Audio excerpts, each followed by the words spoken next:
নিজের চরিত্র ঠিক রাখতে আমি গরিব হয়েছি, আমি এক শ্বাস পর এক শ্বাস খাবো, কিন্তু আমার চরিত্র আমি ধরে থাকবো, আমার চরিত্র নষ্ট করতে কোনোদিনও চরিত্র নষ্ট করবো না, এরকম নিয়ত থাকতে হবে। এবং সব যুবক, সব যুবতী, সব মা বোনেরা নিজের ছেলে মেয়ে সবার রাস্তাঘাট বিভিন্ন জায়গায় চলাফেরা যারা করে, যারা মাঠে ঘাটে বিভিন্ন জায়গায় গার্মেন্টস ফ্যাক্টরি যারা কাজ করে, যারা লিডার হিসাবে থাকে, তারা অবশ্যই সম্মান দিবেন। মা বোনের সম্মান না দিলে গজব পড়ে যাবে, আল্লাহর কোনো সন্দেহ নাই। আমার বোন, আমার মা, সবার মা, আমার বোন, সবার বোন, আমার খালা, সবার খালা, সম্মান দিয়ে কথা বলতে হবে। কাজ করছে গরিব মানুষ বলে যাচাই বললে হবে না, হিসাব দিতে হবে।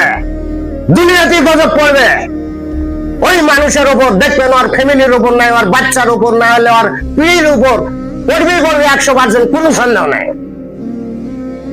আর টাকার লোভে, কোন খাদ্যর লোভে খবরদার নিজের চরিত্র কেউ হারাবেন না।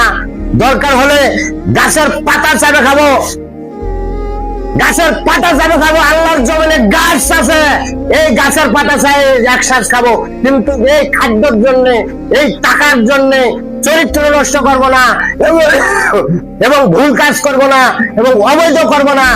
আল্লাহর রহমতে আল্লাহ খুশি হয়ে যাবে, আর তার জন্য জান্নাত হয়ে যাবে।